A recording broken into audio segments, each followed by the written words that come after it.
দুঃখিত, ইংরেজি খবর ঢাকা থেকে রিলে করে শোনানো হলো। বাংলাদেশ বেতার, সিলেট। এবার শুনবেন স্থানীয় সংবাদ। আসসালামু আলাইকুম। বাংলাদেশ বেতার, সিলেট সংবাদ পড়ছি শাহনাজ পারভীন। কবিগুরু রবীন্দ্রনাথ ঠাকুরের ১৬৪তম জন্মবার্ষিকী আজ। ১২৬৮ বঙ্গাব্দের ২৫শে বৈশাখের এই দিনে জোড়াসাঁকোর ঠাকুর পরিবারে জন্মগ্রহণ করেছিলেন তিনি। তার লেখা আমার সোনার বাংলা আমি তোমায় ভালোবাসি গান বাংলাদেশের জাতীয় সঙ্গীত। সারা দেশের মতো সিলেটেও নানা কর্মসূচির মধ্য দিয়ে আজ নোবেল বিজয়ী এই বাঙালি কবিকে স্মরণ করা হচ্ছে। এদিকে বিশ্বকবি রবীন্দ্রনাথ ঠাকুরের জন্মবার্ষিকী উদযাপন উপলক্ষে ৩ দিনব্যাপী সাংস্কৃতিক অনুষ্ঠান ও লোকজ মেলার উদ্বোধন করা হয়েছে মৌলভীবাজারে। গতকাল সকালে জেলা শিল্পকলা একাডেমি হলরুমে প্রধান অতিথি হিসেবে উপস্থিত থেকে আনুষ্ঠানিকভাবে এর উদ্বোধন করেন জেলা প্রশাসক মোহাম্মদ ইসরাইল হোসেন। পরে প্রধান অতিথি একাডেমি প্রাঙ্গণে লোকজ মেলার উদ্বোধন করেন। এতে ১৭টি স্টল স্থান পাচ্ছে। তাছাড়া প্রতিদিন সন্ধ্যে ৬টা থেকে রাত ৯টা পর্যন্ত সাংস্কৃতিক অনুষ্ঠানের আয়োজন করা হয়েছে। এতে বিভিন্ন সামাজিক, সাংস্কৃতিক, সাহিত্যিক, কবি পরিষদের নেতৃবর্গ, সঙ্গীত শিল্পী, সুশীল সমাজের প্রতিনিধি সহ ২৮৪ জন ব্যক্তি উপস্থিত ছিলেন। জেলা শিল্পকলা একাডেমি এর আয়োজন করে। রবীন্দ্রনাথের জন্মবার্ষিকী উপলক্ষে বাংলাদেশ বেতার, টেলিভিশন সহ বিভিন্ন বেসরকারি চ্যানেলগুলো প্রচার করছে বিশেষ অনুষ্ঠানমালা। বিশ্ব রেড ক্রিসেন্ট দিবস আজ। বিশ্বের অন্য সব দেশের মতো দিবসটি বাংলাদেশেও নানা আয়োজনের মধ্য দিয়ে পালিত হচ্ছে। দিবসটি উপলক্ষে বাংলাদেশ রেড ক্রিসেন্ট সোসাইটি সহ বিভিন্ন সংগঠন নানা কর্মসূচি পালন করছে। বিশ্ব রেড ক্রস আন্দোলনের প্রতিষ্ঠাতা সুইজারল্যান্ডের অধিবাসী, শান্তিতে নোবেল বিজয়ী হেনরি ডুনান্ট ১৮৫৯ সালে উত্তর ইতালির সালফেরিনো অঞ্চলে ফ্রান্স ও অস্ট্রিয়ার মধ্যে ইতিহাসের নৃশংসতম যুদ্ধে স্বেচ্ছাসেবক হিসেবে দায়িত্ব পালন করেন তিনি।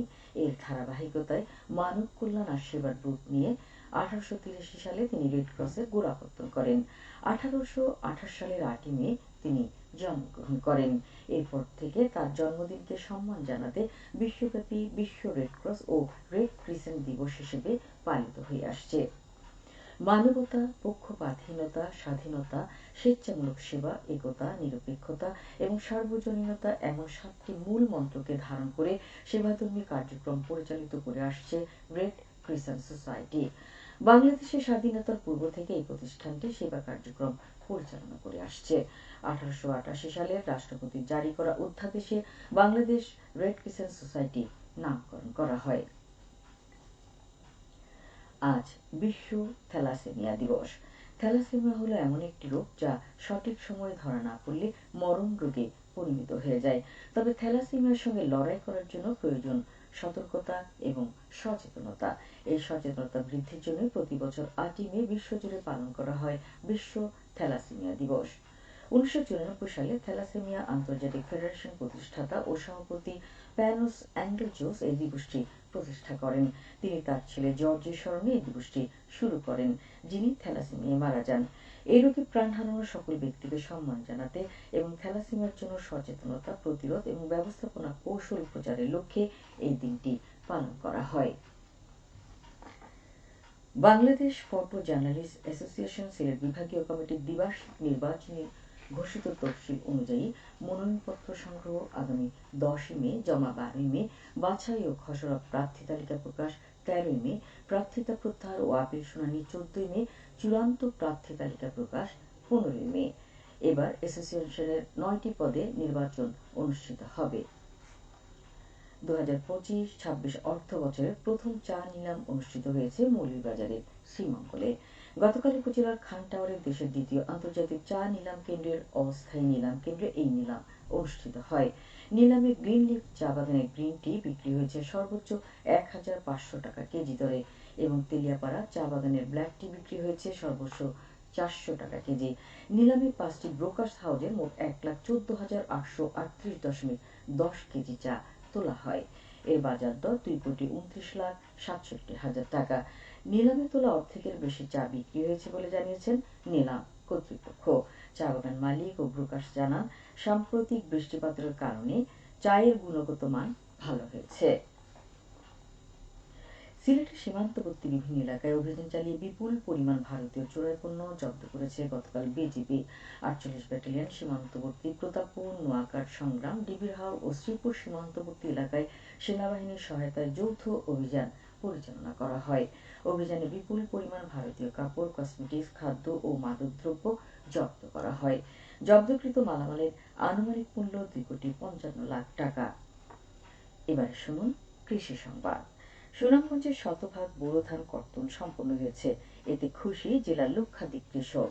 জেলা প্রশাসনের উদ্যোগে যথাসময়ে বোরো ধান কর্তন সম্পন্ন হওয়ায় আগামী শুক্রবার জেলার সব মসজিদে পবিত্র জুমার নামাজ চেয়ে বিশেষ মোনাজাত করা হবে।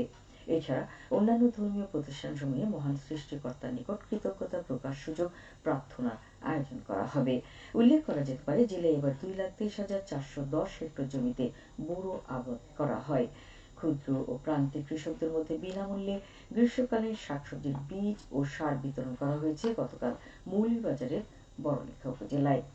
উপজেলা পরিষদের 10টি ইউনিয়ন ও একটি পৌরসভার 3,535 জন কৃষকের মধ্যে গ্রীষ্মকালীন শাকসবজির বীজ এবং 5 কেজি এমওপি ও 10 কেজি ডিএপি সার বিতরণ করা হয়। খেলার খবর, cricket. Sylhet DSA cup T20 টুর্নামেন্টে আজ 2টি ম্যাচ অনুষ্ঠিত হচ্ছে। প্রথম ম্যাচে বাসিয়া টাইটান্স মুখোমুখি হবে পদ্মা প্লাটিনের এবং দ্বিতীয় ম্যাচে মেঘনা সুপার জায়ান্ট মুখোমুখি হবে সুরমা গ্ল্যাডিয়েটরের।